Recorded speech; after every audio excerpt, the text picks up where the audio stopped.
خواہش کرو گے تو یہ پاکستانی قوم برداشت نہیں کر سکتی.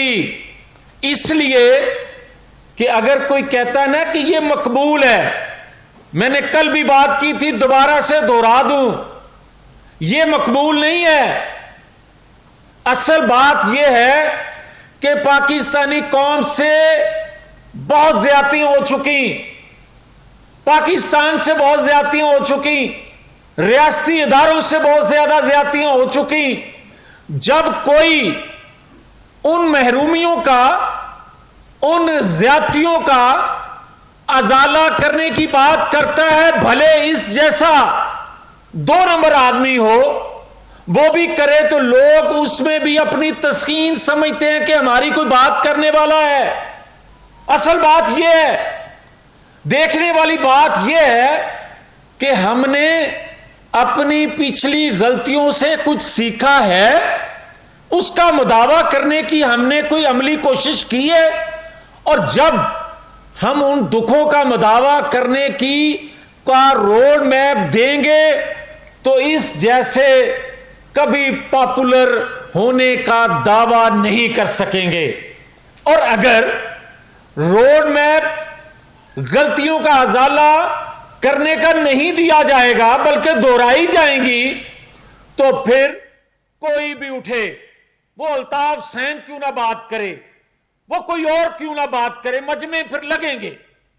میں یہ کہتا ہوں کہ جتنا نقصان سیلاب سے پاکستان کے ایک بہت بڑے حصے کو پہنچ چکا، اگر اس نقصان سے اور اس سے زیادہ نقصان جو پاکستان کا سیلاب سے پہلے 4 سالوں میں یا اس سے پیچھے ہو چکا، اگر اس کا مداوع کرنا ہے تو آئین قانون کے مطابق چلنا پڑے گا پاکستان کے اداروں. اور یہ کیا طریقہ ہے بھائی؟ آپ پوری پاکستان کو اور پورے جمہوری نظام کو اور پورے آئین قانون کو ایک اپوائنٹمنٹ سے مشروط کر دو اور کہو کہ اس کی، اور آپ کبھی کہو کہ نومبر سے پہلے الیکشن ہوئے تو ہم تباہ ہو جائیں گے، نومبر کے بعد ہوئے تو تباہ ہو جائیں گے. اب کہتے ہو کہ یہ چیز آگے بھائی بات سنو، کوئی کسی کو حق نہیں ہے کہ اداروں میں کوئی بغاوت کروائے، اور کسی کو یہ اجازت نہیں دی جا سکتی کہ ریاستی اداروں میں بیٹھے لوگوں کا نام لے کر ان کو اکسایا جائے. ہم یہ بات بار بار کہہ رہے ہیں کہ ہم نے جو پچھلی غلطیاں تھیں ان کی نشاندہی کرتے تھے، حملہ آور ہونے کے لیے نہیں. ہم غلطیوں کی نشاندہی کرتے تھے مداوع کے لیے، ہم غلطیوں کی نشاندہی کرتے تھے دوبارہ کوئی نہ کرے. مگر یہ حملہ جو ہو رہا ہے یہ پاکستان کے لیے کسی طور پر مناسب نہیں ہے. اور اگر کوئی یہ بات کرتا ہے کہ یہ دباؤ بڑھاتا جائے اور کوئی بیک ڈور، کوئی ہاتھ بڑھائے یا اس کی سہولت کاری کرے یا سہولت کاری کرنے کا کوئی سوچے، تو یہ ہم میں سے کوئی برداشت اس لیے نہیں کرے گا کہ ہم نے پہلے ہی بہت تکلیفیں برداشت کر لیں. پاکستان کا، پاکستانی قوم کا بہت بڑا نقصان ہم پہلے کر چکے ہیں. اگر اب کی بار، اور یہ بات بار بار کہہ رہا ہوں کہ اس کا واحد حل ہے پارلیمانی کمیشن، تاکہ لوگوں کو یقین آئے کہ آج کے بعد غلطیاں نہیں کی جائیں گی اور غلطیاں کرنے والے کو نمایاں نہیں کیا جائے گا. اس کا واحد حل جو یہ کہتا ہے اسلامی ٹچ دو، اس کا ہے اسلامی نظریاتی کونسل. اس کا حل ہے شریعت کورٹ. یا وہ، اور یا یہ آج کہے پبلک میں آ کے کہ میں نے غلطیاں کی ہیں، لا علمی میں دوبارہ کسی جید عالم دین سے پوچھے بغیر میں کسی آیت یا قرآن پاک کا حوالہ نہیں دوں گا جب تک وہ چیز، وہ جملہ، وہ تشریح مستند نہ ہو۔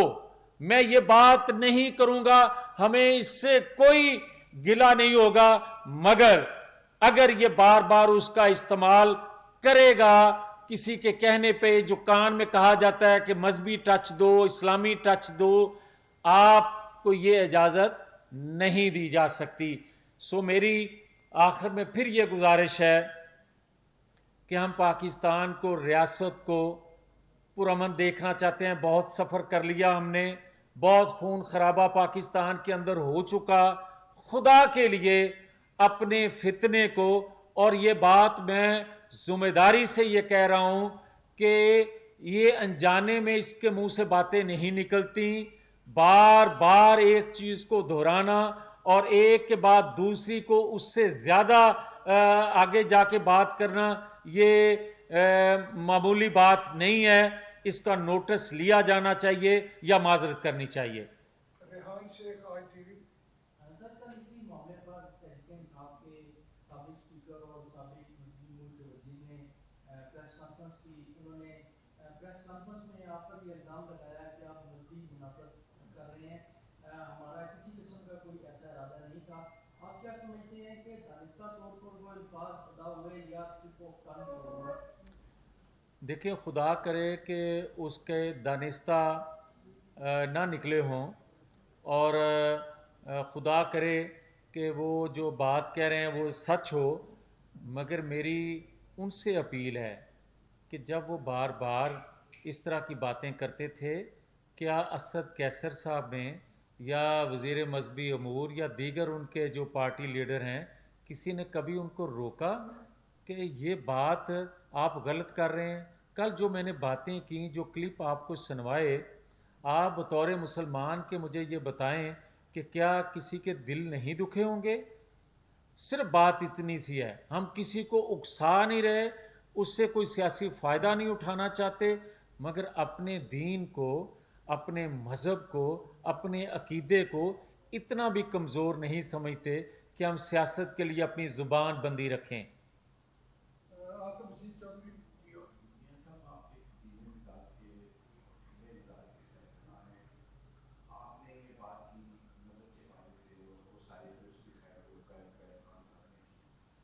آپ یہ بتائیں کہ کیا علماء کو اس حوالے سے کوئی اسٹینڈ نہیں لینا چاہیے تھا آپ سے پہلے، اور دوسرا یہ کہ اگر یہ سلسلہ جاری رہا تو فردر آپ کا کیا کورس آف ایکشن ہوگا؟ دیکھیں، گزارش یہ ہے کہ میں نے اسلامی نظریاتی کونسل کی بھی بات اس لیے کی تھی، میں نے شریعت کورٹ کو نوٹس لینے کی بھی بات اس لیے کی تھی کہ جید علماء اکرام اور تمام مکاتب فکر کے علماء اکرام جو ہیں وہ اس چیز کا نہ صرف نوٹس لیں بلکہ اس کو کال کیا جائے، اس کے سیکنڈ لیڈرشپ جو ہے اس کو بلا کے کہا جائے کہ یہ خدا کے لیے جو اس کو علم نہیں ہوتا وہ کوٹ پبلک پلیس پہ نہ کرے۔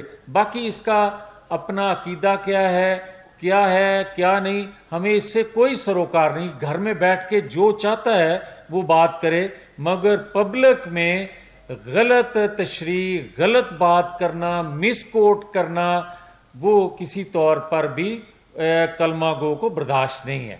Thank you sir. بہت شکریہ۔